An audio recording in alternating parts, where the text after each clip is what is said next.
హరే కృష్ణ.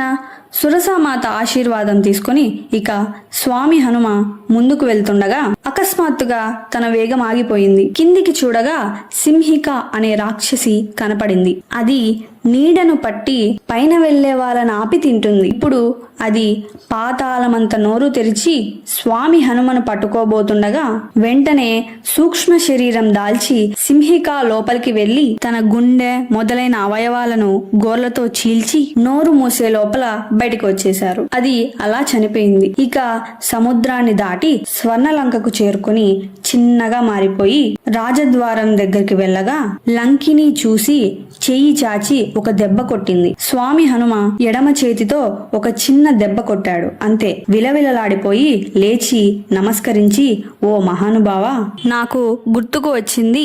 బ్రహ్మగారు ఏదో ఒక రోజు ఒక వానరుని చేత ఓడిపోతావు. ఆ రోజు లంకకు కీడు జరుగుతుందని గుర్తు అన్నారు అని చెప్పి లోపలికి పంపింది. అసలు సీతమ్మ దర్శనం ఎలా అయింది అని తెలుసుకోవడానికి సబ్స్క్రైబ్ చేయండి.